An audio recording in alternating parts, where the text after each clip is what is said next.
They smiled at each other, and then sat in silence, gazing at the mountains in the distance.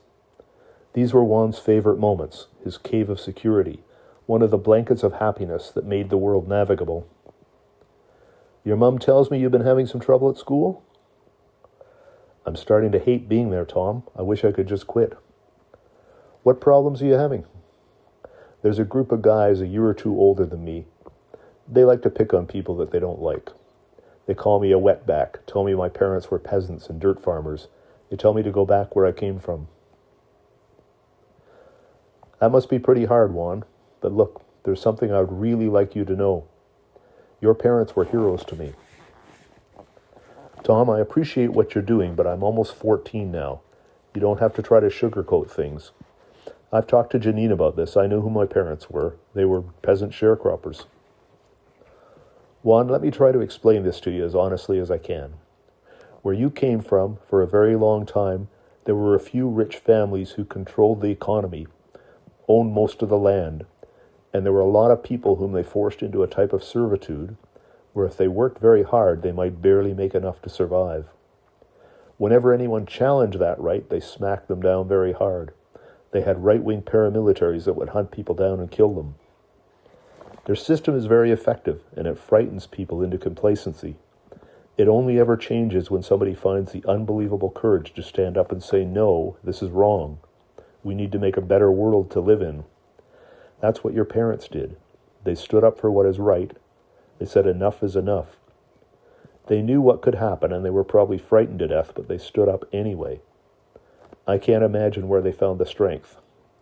Their hope and their courage makes me a better man." He reached over to pat Juan on the shoulder. The boy turned away. You could hear him choking back the sobs and wiping at the tears. "I'm sorry, Juan. Maybe I shouldn't have said all of that. That must be a pretty painful subject." "It's okay, Tom. I'm glad you said it. It makes me feel good. I'm just upset at myself for crying. I promised myself I'd never cry in front of you." "And why would you do such a thing exactly?" "Because I want to be brave like you. Mom says you're the bravest man she's ever known. She says you never cry." "Well, son, Janine's a very smart person, way smarter than I am. But she's wrong about that. That was probably true when I was younger. I was a product of the culture that was a holdover from the 1950s. Men were supposed to be rigid and composed and never show their emotions in public, except for anger, which was completely acceptable. We all saw how well that works for society. What really showed me how dramatically I'd changed was an incident that occurred to me one day when I was sitting in a crowded restaurant. I was reading the paper, reading a report on another senseless genocide that had occurred. A news photographer had taken a picture of a ditch filled with the bodies of civilian refugees who had been shot. There was a close-up of a little girl who looked to be about 4 years old. Even in death, she was clutching tightly to a little pack that probably held all her belongings. I could imagine her mother, just before they began their journey, telling the little girl that no matter what happened, she should make sure not to lose her pack, that it would be important when they got to safety. And then some stupid, ignorant person had decided that that beautiful little child did not deserve to live and had riddled her with bullets. When I looked at that picture, I began to quietly cry. Tears flooded my eyes. At first I was embarrassed and I tried to hide it. But then it occurred to me, from a different point of view, to question what kind of a man I could be to look at that picture and not be moved to tears.